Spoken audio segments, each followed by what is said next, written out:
Do we have to do anything, or? Yeah, we're ready to go.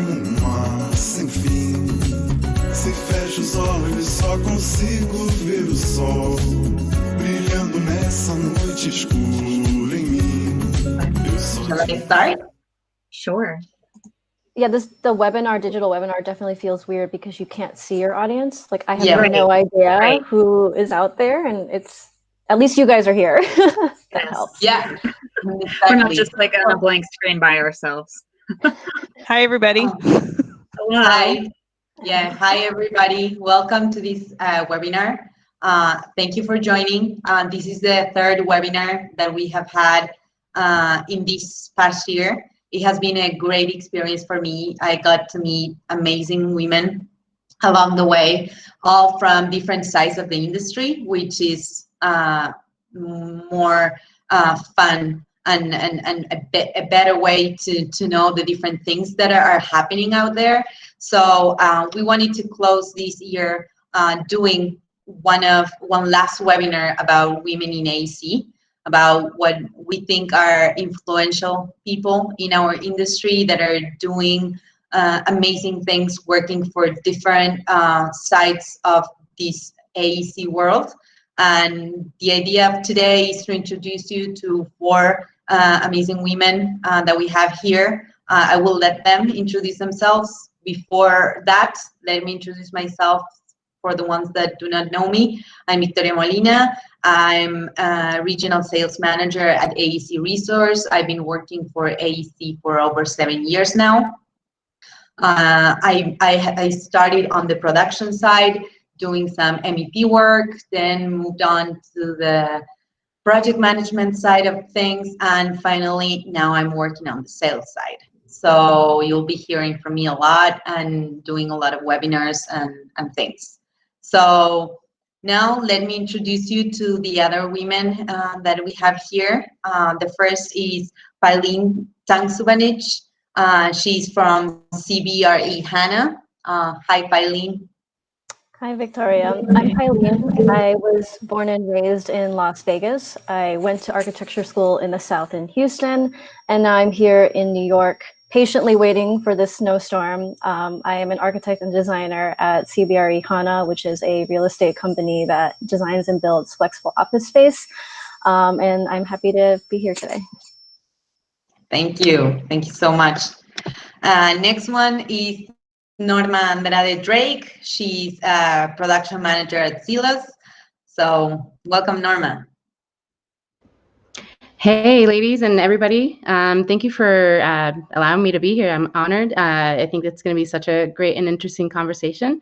Like Victoria said, my name is Norma, and I am currently working with Zealous, and I'm the production manager. And it's more, my team replicates existing conditions, and I'm more on the project or on the people and processes management side of things rather than the project management side. But yeah, I'm on. Thank you for having me. Awesome. Next one is Amy Garlock. She's the design associate at SOM. So nice meeting you, Amy. Thank you so much, Victoria and Carolina, for putting this together. I'm so happy to be here. My name's Amy Garlock. I am a design associate at Skidmore, Owings & Merrill's New York City office, and I've worked there since 2014. I grew up outside Washington, D.C., and I have an undergraduate degree and a master's degree in architecture. And I've worked other places besides SOM, but SOM has really been the place where I've grown my career. And I love being and working in New York City. A lot of the projects I've worked on with SOM have been in New York City, and a lot of them are renovations of existing buildings. So a lot of adaptive reuse and understanding of how new architecture inserted in existing conditions can really make a huge change and difference in the city. So excited to talk about that. Yeah, great. And finally, we have Sofia Gonzalez. She's also from SOM. She's a project coordinator and an assistant project accountant. So that's a different side of the project. So hi, Sophie. Hi, thank you, Victoria and Belen. It's really exciting to be here and be speaking as a first-time speaker as an SOMer. So I'm very excited. I've been at SOM for 2 years. I've started as a project coordinator, slowly have transitioned into resource planning, staff management, labor management, accounting, and now FF&E work, so interiors, furniture, fixtures, and equipment work. So I do a lot of things. I feel like in the last 2 years, I've grown, and SOM has become a place to help me grow. And very early in my career, it's allowed me to dive into all of my interests. And my background is in interior design and psychology. Both degrees are from the New School, Parsons and Eugene Lang. I did their 5-year dual degree program, and I'm very grateful. My parents pushed me to do both. With our economy, we really never know how strong design will stick through it. So I've got to have some sort of other skills to assist, especially during COVID. It's a weird time. It's a lot of increase in mental health and mental illnesses, and I think having a good support, having good family, having my job, especially, the Women's Initiative and the other initiatives and work that we have going on here has been really, really helpful to my own personal mental state. So I'm excited to share whatever I can. Awesome. Thank you. Thank you so much. Well, you just briefly mentioned it, but we will go back to the women initiatives. I think it's very interesting and something that I would love you guys to share. We will start with the questions. The idea is, as we discussed before, to give your opinion and your feelings on these different questions. I will be guiding you a bit to tell who will be speaking, but you can jump in at any time, give your opinion. The idea is to have a friendly conversation among colleagues and among women in this industry. So the first question that we had prepared was, and this is I know it's a tough one, but how would you define this year? And what did you learn? I think it has been a very challenging year. We don't even need to go into the details because we all know about it. But I think we could get a lot from what happened. So I would like to hear you, Pauline, on this, on how would you define this year and what did you learn? Yeah, this year for me specifically was definitely an important year for self-reflection. Living and breathing New York City, you feel constantly overstimulated by everything that's happening, from, working to going out with your friends to going to the museum and the park. You almost felt like you never had a chance to breathe. And being forced to be at home for months has really made me internalize a lot of that. And, to Sophia's point, a lot of time in my brain and, mental things. So there was definitely a toll there, emotionally, physically, and mentally. But I think, we've all experienced that at some point this year. And, as someone who works in architecture, I'm so used to working around people and really vibing off of colleagues in person and collaborating. And one of the things I learned was I almost had to relearn how to internally motivate myself, because it's just me here. I don't have anyone around me. I really have to. It was hard, but it's like finding that drive inside of you to get your stuff done, to get your tasks done, because there's no one around to sort of cheerlead you on to that. And it's something I'm still trying to figure out. But it's almost over, and 2021 is going to be a great one, I think. Yep. Definitely. Yeah, I feel what you're saying. I'm in the same position. So, and I guess a lot of people are spending a lot of time in a single space without seeing or talking to other people rather than your relatives or the people that live with you. Gives you a lot of time to think. So Yes. How about you, Norma? How was it this year for you?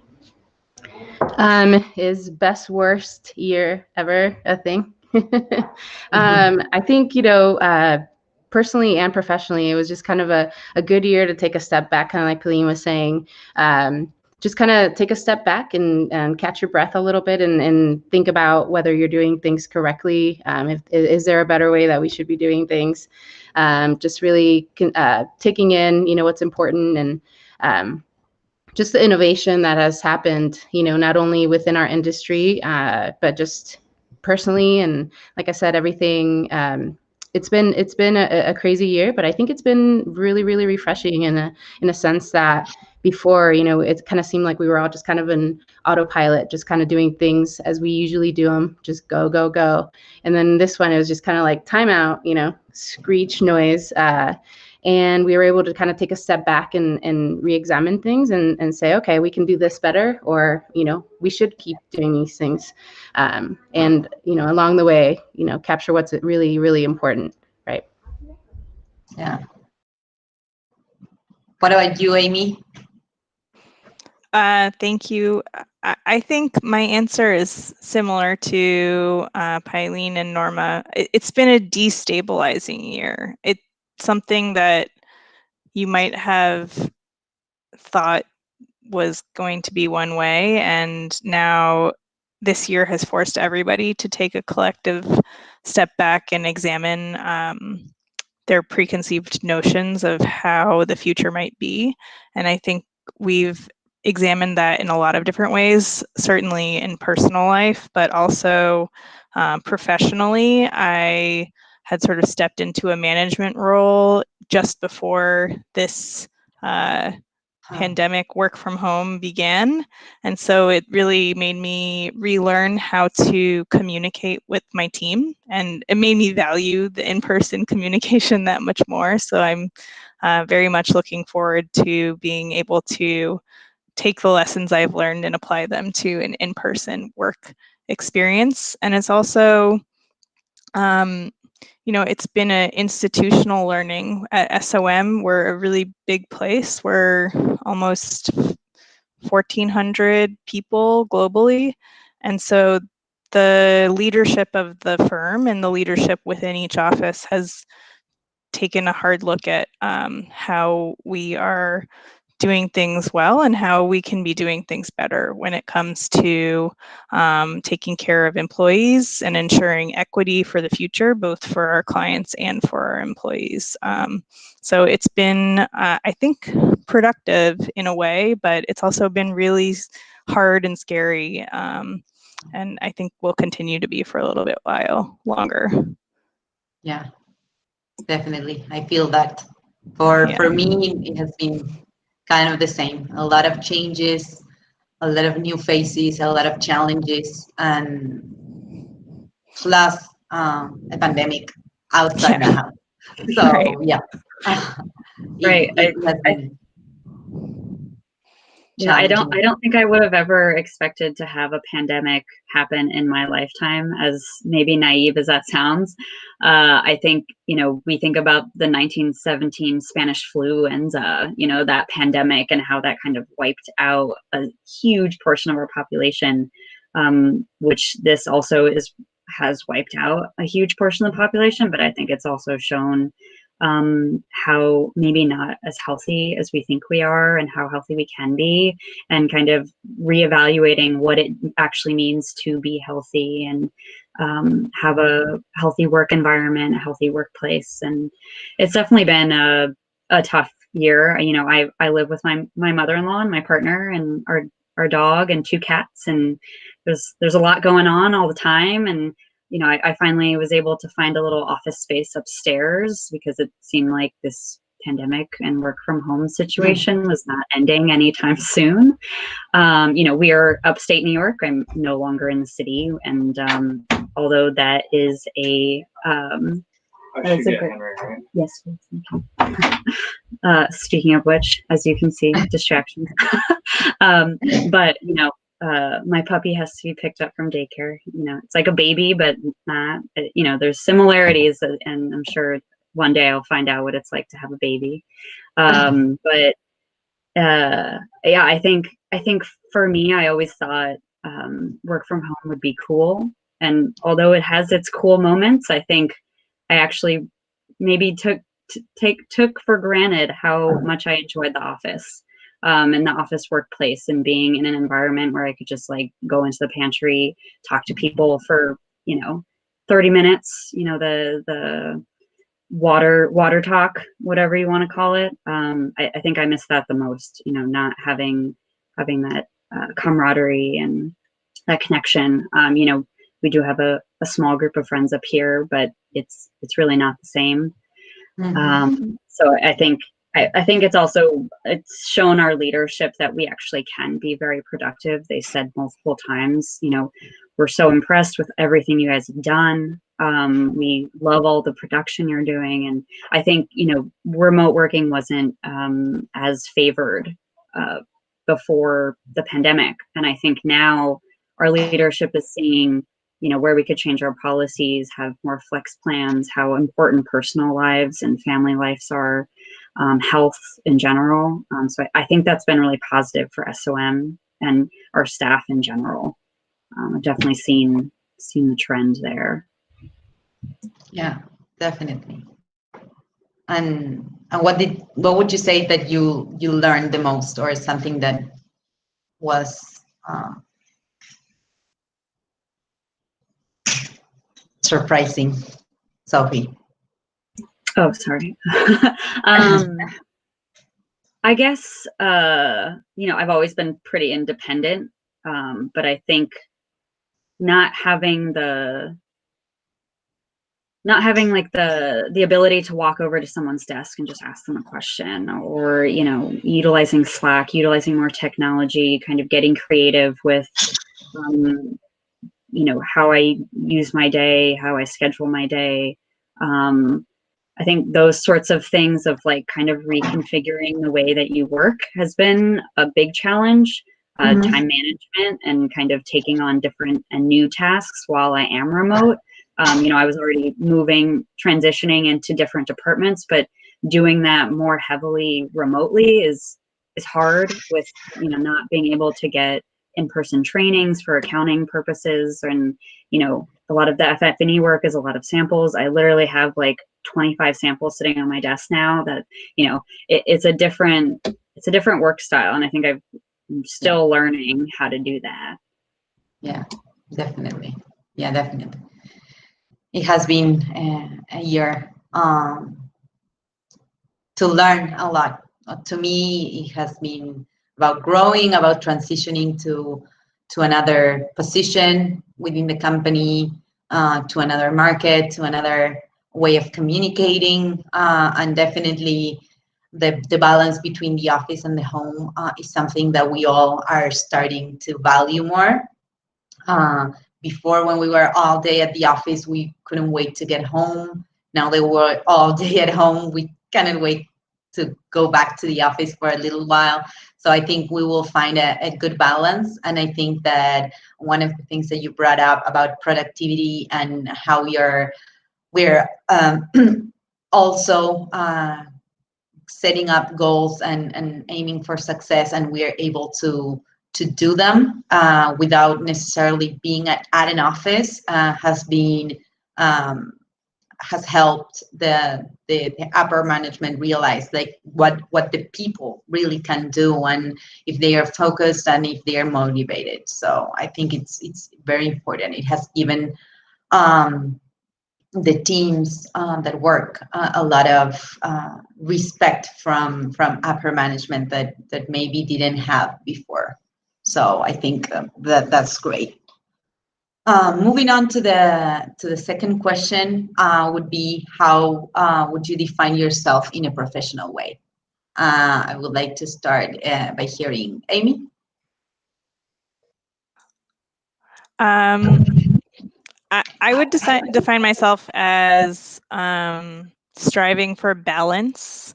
So something I've always liked in my life is knowing about everything that's going on around me. Like I love like trivia and just learning about new things. And so architecture, I think, is a great profession for that. You get every project kind of brings you into a new part of the world or a new block within your city.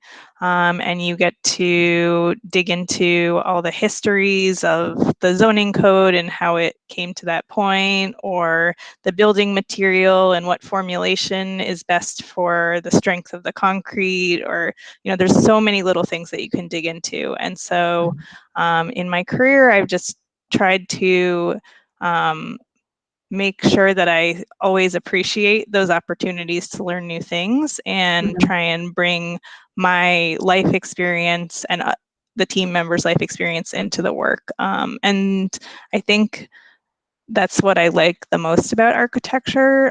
In big places, it can be hard to stand out if you don't have a specialty.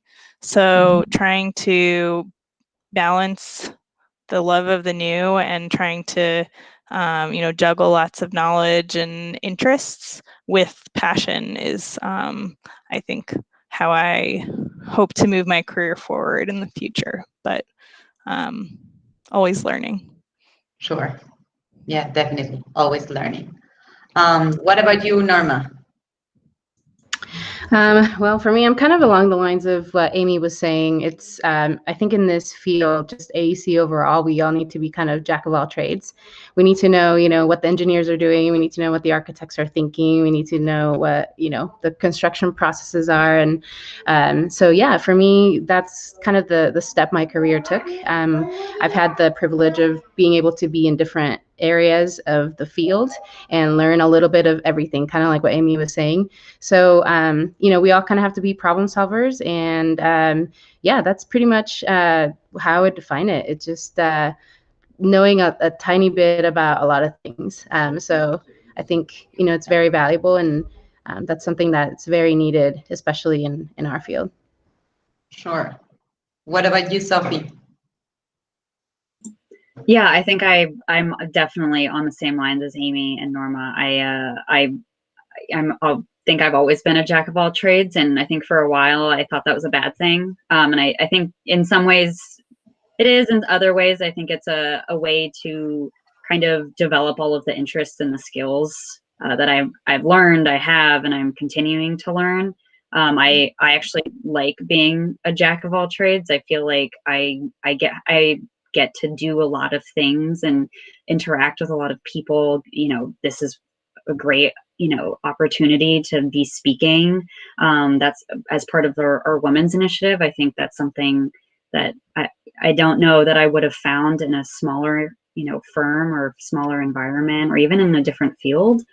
I think, yeah, I like the idea of taking away the stigma of jack of all trades, master of none kind of metaphor, or phrase that goes around, because I feel like Norma said, we need to be able to know what's going on in accounting, what's going on in management and design and the technical field, and being able to adapt and learn about all of those different disciplines in those areas, I think is important to be successful and be as well-rounded as possible.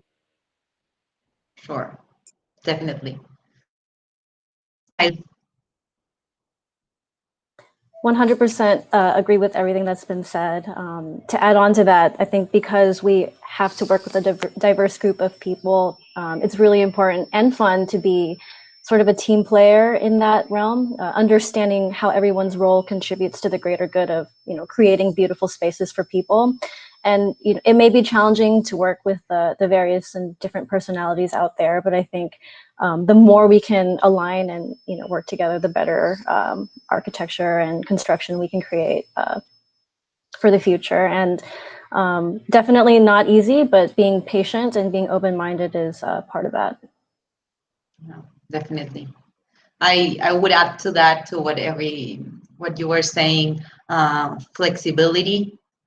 In my position right now, I have the ability and to talk to different people at the different levels of expertise and knowledge about what we do and the services that we provide, and also I have internally to to talk and work together with different teams, with the production team to see if we're able to do a job, with the accounting team to see if we're getting everything sorted out and contracts can be made, with the legal department as well. So with upper management and the leadership board on the way that the company is going. So you have to adapt and be flexible to get in a room and talk to different people and get yourself understood and get your message and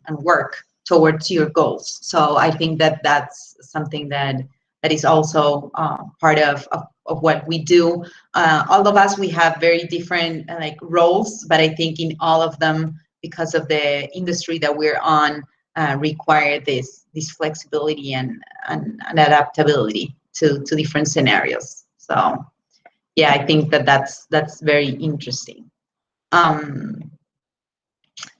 Also, I would like to go back to the path that you have had in these past years and along your career, and to talk about the biggest challenges that you have had to face and how did you overcome it. I think that the good thing about this webinar is that a lot of young people getting in the industry are listening in, and they're very interested to hear what has happened to other people and how they faced it.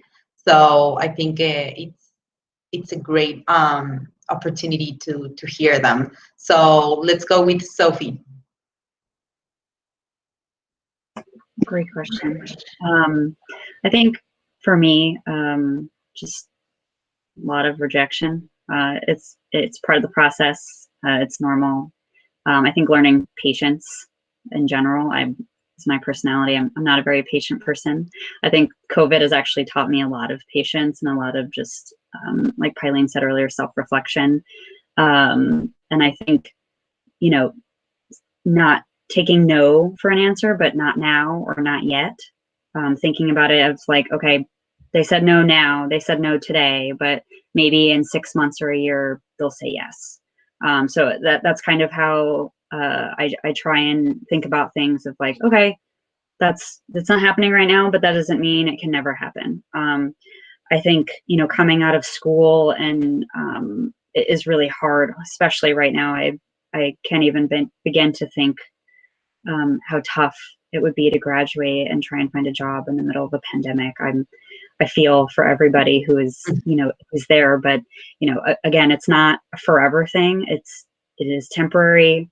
We're moving towards a solution for, kind of ending this pandemic and changing the way we do things, the way we work, the way we live our lives. And I think, going forward, don't get too discouraged. I know that's hard to, kind of think about and have a mindset, but, this is a temporary thing. It's part of life.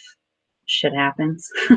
And it's really just keep pushing, keep developing yourself. Yeah, it's all a challenge, especially in our industry, I think. Yeah. What about you, Norma? For me, honestly, I think our industry is kind of coming out of school. You're always kind of trying to get rid of the stigma that it's very linear, that you need to take this step, then to go to this step, and then go to this step. But honestly, for my advice, I would just say be present in what you're currently doing and try to be the best and learn the most that you can, because every single job that you have, whether it's your dream job out of college or you're in between jobs in your career, right? Maybe you're a server at a restaurant right now. All those skills, soft skills, professional skills, everything, there's something that you can learn, and trying to be best at your job, take that. Just, in your journey, you can trust that eventually you're going to find some sort of opportunity, or you'll be able to jump on that, or you'll be ready for it. or you'll be able to at least recognize that it is an opportunity. But yeah, don't think of it as so linear. It's like, oh my gosh, right now I didn't get this job at this firm. Now I'm not going to be able to do that. There's so many different paths, and I think this panel kind of demonstrates the very different positions along the industry that you can have. So never be, you know, don't get yourself down thinking that you don't have the best job right now, or you know, you don't have the dream job at your dream company. I think it's just all a learning process, and it's part of everybody's journey. Eventually, you know, your opportunities will meet and align, and just kind of keep going, kind of like Sophie said. Mm-hmm. And what about your biggest challenge? What do you recall having that? That's kind of my challenge was coming out of school. Like I said, it was kind of like, oh my God, I came out of school in 2008, and in the United States, I was during the housing crisis. And so any architect coming out of school was like, sorry, there's no jobs for you. So, you know, you have to kind of find something that's relevant to your position. And so for me, it was extremely disappointing. And so with that too, you know, life comes. I got married and military spouse, right? So I'm moving to different areas. Sometimes there's no architecture jobs that are specific to my skill set or what I want. And so I had to, you know, just kind of adapt. Went into like new construction, into design build, civil engineering, just all these different things. And to me, that was kind of my biggest challenge, is just kind of getting over that stigma that I needed to be this, and then I needed to move up to this, and then that. It's not really a step ladder kind of career. And so my biggest challenge is that you know, finally embracing the fact that, you know, you've been able to kind of have all these different opportunities, rather than what, you know, thinking coming out of architecture school, you're like, oh my gosh, I didn't get that internship at this firm, and now my whole career is ruined. And that's not the case. Yeah. Definitely. Eileen? Yeah, to echo onto Norma's point about that linear path, I think the biggest challenge I definitely faced was making the deliberate decision to no longer work at an architecture firm fairly early on in my career. You know, I came out of school, worked at a really small boutique firm that did a lot of work in New York City, and then after that, spent a little bit at a startup, and then after that, now I'm at a 90,000 group called CBRE, working on flexible office space for them. And that was a big shift, going from a place of only architects to working on a team of 4 who, you know, we are the only architects that are part of the company. And so a lot of that comes, the challenge with that comes is like educating other team members and other departments about, you know, the role of design, the role of architecture, what our process is like, but also vice versa, learning about what their roles are and trying to understand it from their point of view, because we can't be closed-minded. Otherwise, you know, work isn't going to function well, and you're going to create that tension. And I think it's really interesting because you realize that everyone on the team has their own way of looking at space. So, you know, a landlord is concerned about their financial model and making sure that they're able to find the right tenants. And then the operations and facilities team is making sure that they're able to, you know, appropriately clean and service the space and make sure there's no funky, weird corners that they can't access. And then the AEC team is concerned with designing and delivering a beautiful space on time and on budget. And so there's so many things at play there, but I don't regret making that jump at all. And I think it's been really fun and challenging so far. Awesome. What about you, Amy? So I, on paper, probably have the most linear career of the bunch here. And I just want to say it's okay too.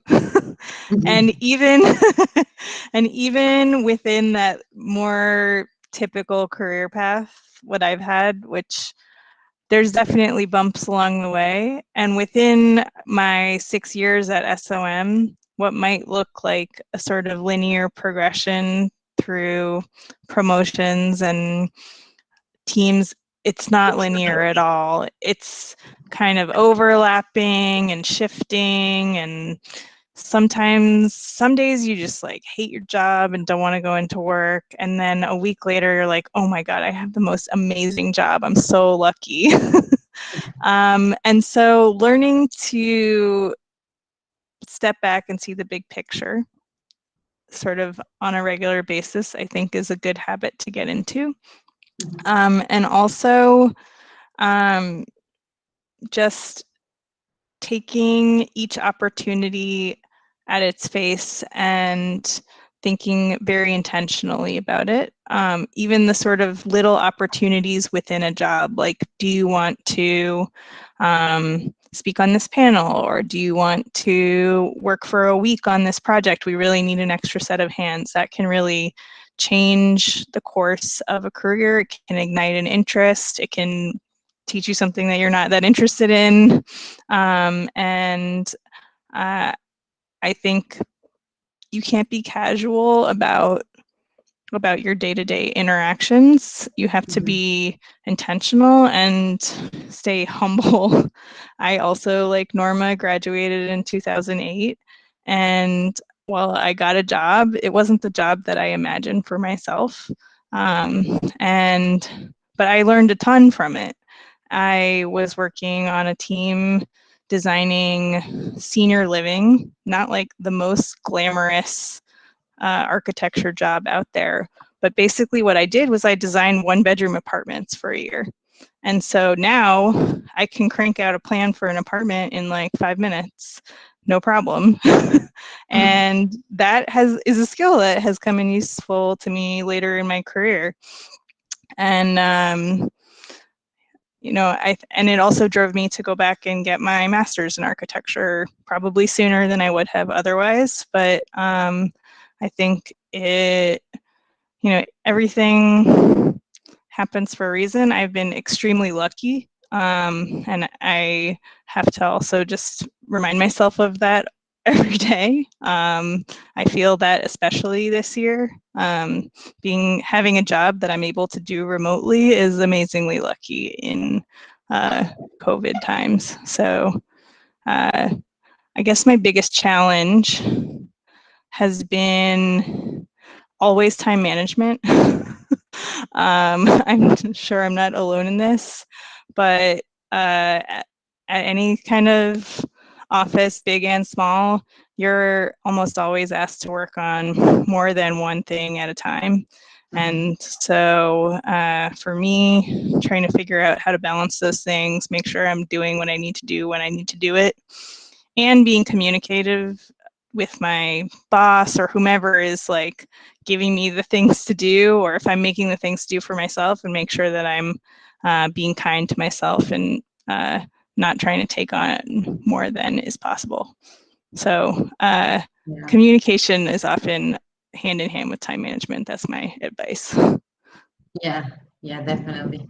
For me too. I think one of the biggest challenges that I had was to move into New York for a project that I had to lead, and I had to implement the use of BIM within a project where all stakeholders were not very familiar with the technology and were a bit reluctant to use it. So I got a lot of pushback, and I had all my team working remotely from Argentina, and I was facing the client on site with these plumbers and HVAC guys that were looking at me and saying like, you don't know anything, and it was a big challenge to step up there and face them. But I think that as you mentioned, Amy, communication was a key. Always showing my point of view. I wasn't intimidated by the fact that I was young, that I was Latin American, that I was a woman in front of these people and these men that were very powerful and didn't have time to hear what I had to say. But I just stood there, made my point, showed them what I needed to, and strongly believed in what I was doing was going to be for the benefit of the entire project. And at the end of the day, it worked out very well. So I think that was one of the biggest challenges for me. A very related question to what we were speaking. I think you touched base a bit on it with your answers, but what would be your advice for people that are new to the industry, and like what would be a secret tip to make their careers successful? What do you say, Norma? You just kind of touched on it a little bit earlier, but I definitely would say just really try to learn as much as you can. Kind of like, if you have a linear career path, if you have a crazy career path where you're in and out of the industry, just whatever, just try to take every single learning opportunity that you can. Just because you never know when it's going to come in handy, right? So that's pretty much, I don't think that there's any secret that I can share. It's just kind of like keep going and try to be the best at your job that you can be. And yeah, that'll take you pretty far. Awesome. What about you, Sophie? Yeah, I think, all these ladies have had amazing experiences and stories. And I reiterate what Norma said. And, I'd say do those jobs that you don't think are relevant. Even if, it takes you off your whatever path you thought you were having for a year or two, it's a year or two out of your life. It's not the end of the world. It's not something that you're not going to be, not learn. I taught gymnastics all through college. I was a resident advisor. I nannied, I danced, I've taught dance. Like doing all of those different things have actually helped me have the client interfacing skills that I feel like a lot of people coming out of school might not necessarily have or have the opportunity to find. I think those skills, although learned in the office, can also be learned in completely opposite or different career paths and careers and jobs in general. So, my advice would be, serve in a restaurant. You learn a lot about people there, and you learn a lot about how to serve clientele, what it means to, give the client what they want in a completely different way than what architecture is. But that skill can help you, speak to a client who might be challenging or might be difficult or have specific expectations. It can help you actually manage client expectations. I think there's a lot of interdisciplinary things about working in other fields. I would say, don't take no for an answer. Not yet. I applied to SOM for 7 years, and I actually applied to a project coordination position, and I was like, I haven't heard anything before, so I probably won't hear anything now. And in that moment, 2 months later, they offered me a job. So that was, and it's when it really is cliche, but it is when you least expect it, that door will open. So I think do other things, because that can actually make you more qualified and eligible for a job that can get your foot in the door. Once you're in, you're in, right? You don't have to. It's really about if you leave or don't do anything illegal, obviously, but unless you leave, there's no reason for you to not continue to grow it wherever you got your foot in the door. Right. What about you, Kylie?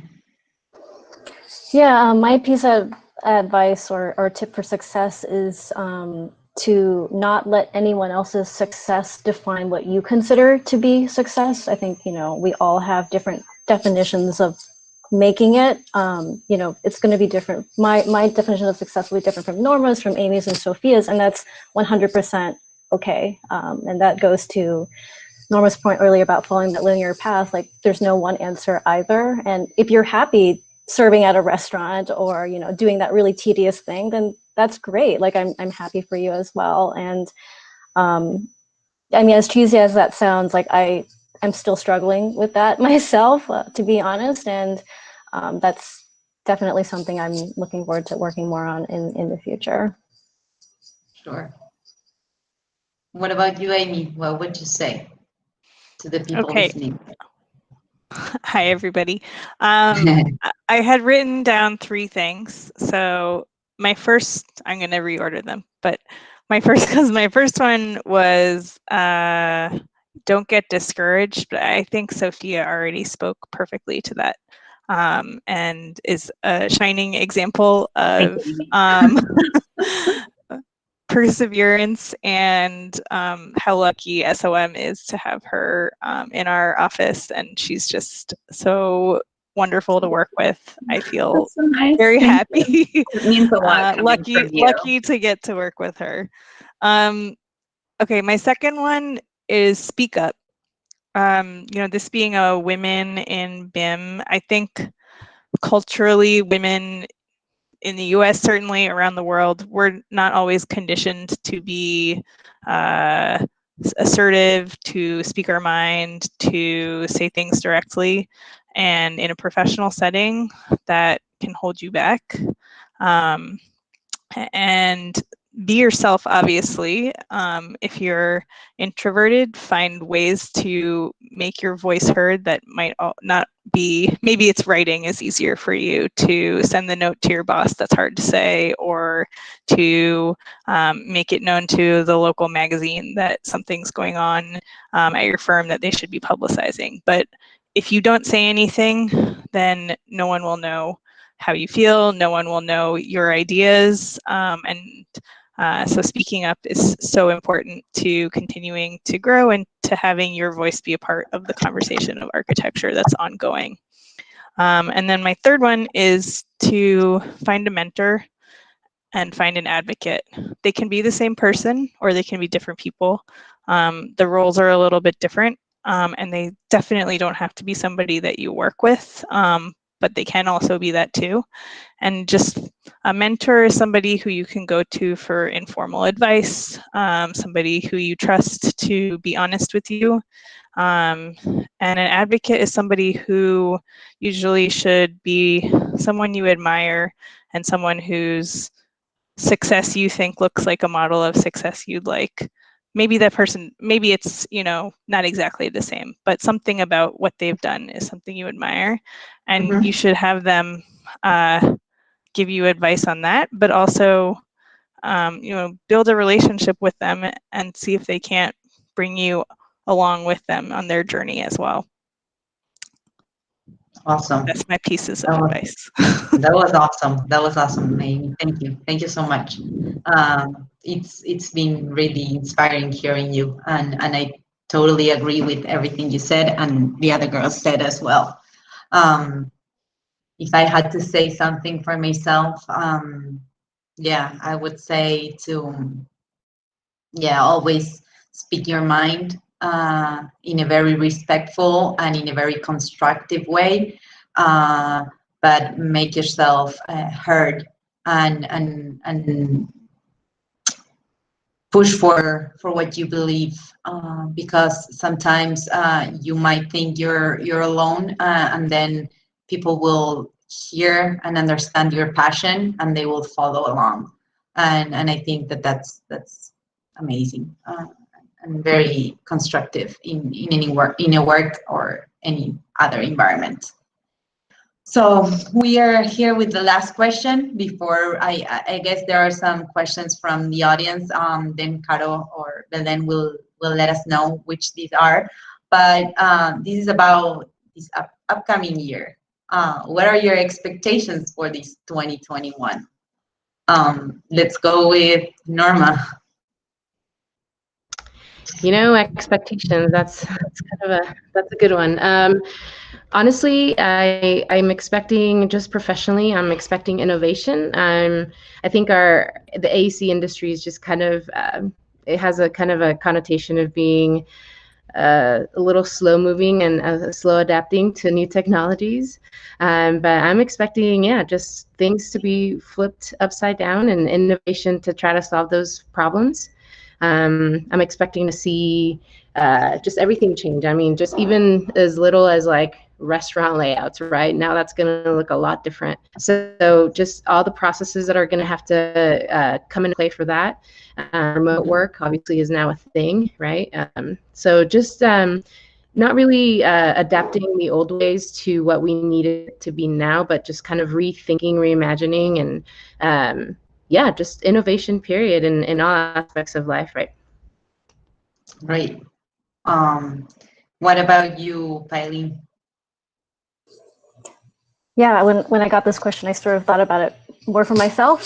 So my personal expectations for next year are to better hone and refine what my professional goals are. I think, still early on in my career, I don't know what I want. I don't know what the next step is, but having this time to self-reflect, I've gotten to think about it a little bit more, and I want to make sure that any moves or anything that happens in 2021 is a step in the right direction. And then a fun little side note, which my husband's going to love, but I am learning how to code, and I never thought I would say that out loud. But it has been so fun, and it's like that level of instant gratification that I don't get from architecture because things move so slow. But code will tell you when it's wrong and not how to fix it though, which I think is the really exciting part. It's like solving puzzles with only words and characters. But yeah. So that's something I'm doing for 2021. Awesome. What about you, Amy? That's amazing, Eileen. I'm so excited for your coding experience. You should join me. Yeah. I think 2021 is going to be amazing. I'm very optimistic that we will find our way out of this pandemic, and I hope that we will be able to have the parties and the hugs that we've missed, but also at the same time not forget all of the lessons we've had to learn through this very difficult year. But yeah, I can't wait to hug everybody. Yeah, definitely. And what about you, Sophie? I agree. I miss hugs from coworkers and other friends that I can't see, family. Not seeing my family for a year is really hard. We usually see each other at least 3 or 4 times a year. So I think that's been another challenge to add to that earlier question. But I think honestly, I don't have a whole lot of expectations. I think I have more hopes because in this last year, I'm not the last year, but multiple years, I've learned that expectations are, depending on what they are, they sometimes, I don't mean to be pessimistic, but they lead to disappointment. And I try and, hope for things that I actually can have control, that I do have control over, and kind of let the things that I don't, it is what it is. I try not to put too much energy into it, and the stress, it physically goes back into my body. So if I kind of let myself mull on something too long, it hurts. So I would say I expect to be healthy and see my family. I think professionally, I hope to be fully transitioned into interiors and accounting.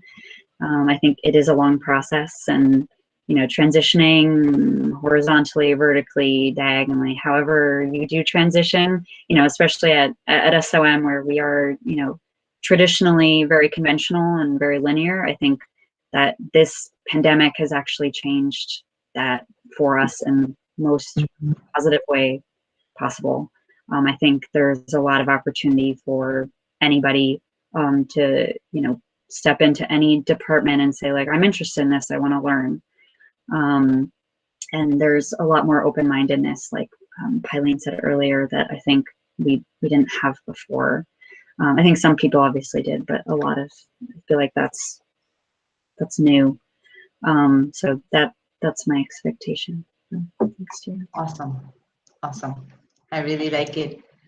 Okay, girls, we have the 5 last minutes, and we have several questions from the audience. One of them is for Norma, and the question is, what would you say is the next step in the AEC industry? Oh man, that's a tough one. Just overall, it's kind of touching on my expectation is, I think, embracing technology. I think a lot of processes have changed. We were talking before, just kind of overnight, whether it's in design or in construction, and or how we do it virtually, things like that. So I think next up is just embracing technology.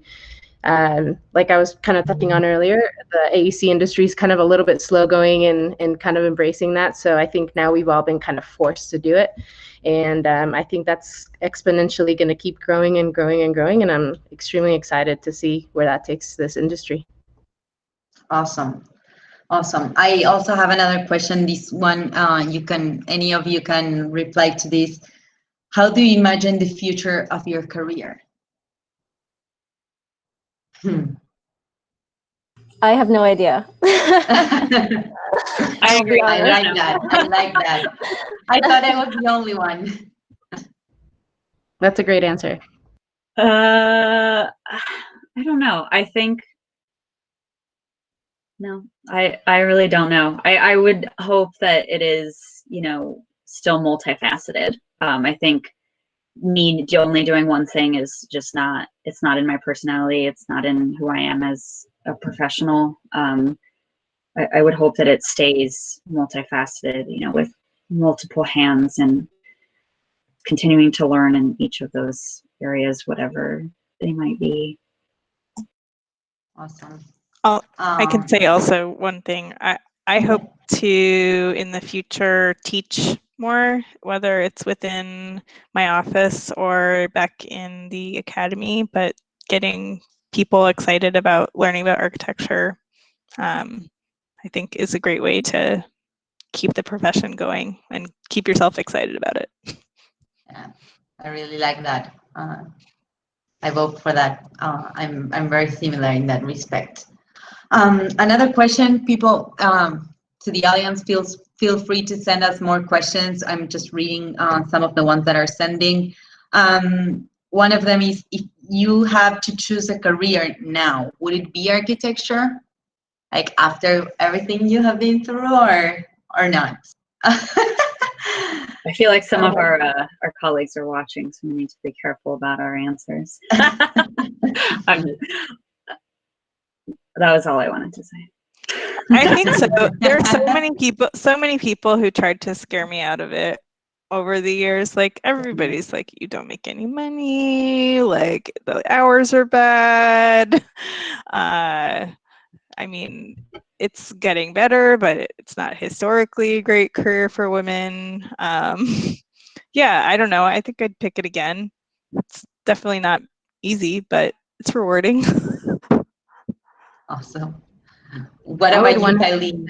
Oh, go ahead, Norma. Oh no, I would say I would absolutely do it again. I got discouraged, like Amy was saying, throughout college, and it was like, oh, are you sure? Are you sure? But there's so many different things that you can do and you can get into.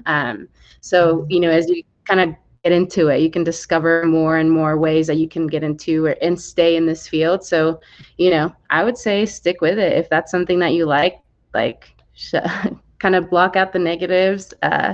And yeah, just stick with it. You have to like it, though. Important. Yeah. Very true. No, I wouldn't choose any other career. I'm quite happy where I am. I mean, but see, the point is that all of these new skills are going to help and contribute to be a better architect, to be a better designer. And, we're taught that there's only one way to do something, whether that's drawing by hand or only using Revit. But, at the end of the day, so many ways to achieve the great end result. Awesome. Okay, final question in the final minutes. How do you see yourself 5 years from now in terms of technology in AEC? What would you guess will happen in 5 years? 5 years is a long time. What would you say, Norma, that you're very related to technology applied into architecture?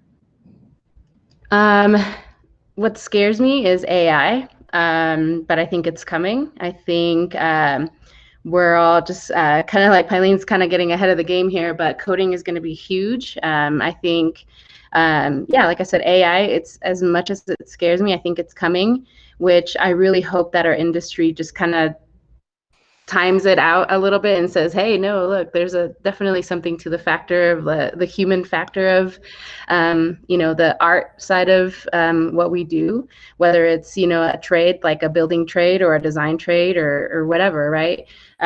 So yeah, honestly, I think AI is going to make a huge impact into our AEC life. Yeah. Yeah. Go ahead. Sorry. I was going to say automation, and I know that scares a lot of people as well. But you have to remind yourself too that the things that I'm at least looking to automate are the more tedious things, so that I can spend more time to design and be more thoughtful in my approach. So automation would be the 5-year thing in technology.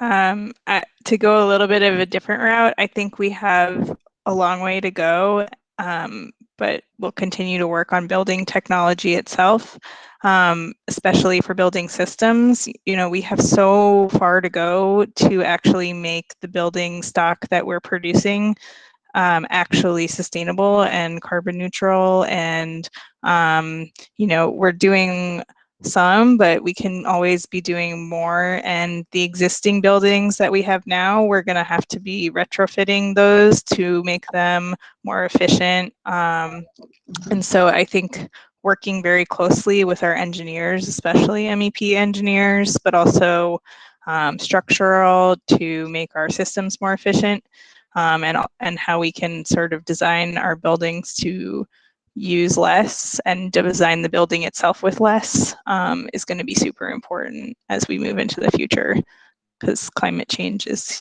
already here. Yeah, definitely. Yeah, I would say that I agree with all of you. Seeing all the things that are out there, I'm exposed to the latest and greatest technology out there that we have to offer our clients. So I see a lot of improvement in that area, and I see a lot of firms finally getting on board with using this technology and making it part of their day-to-day. And especially, I see a lot of interdisciplinary work with different parts and stakeholders. I think, as you mentioned it, Amy, we will have to work a lot with engineers and a lot of and people that know about sustainability. I also know, and I think that what Amy was mentioning, Sophie was mentioning before, about the psychologists and having people to understand how people are going to feel being inside different places. So we will have to interact a lot more. And I think designs will profit from that a lot.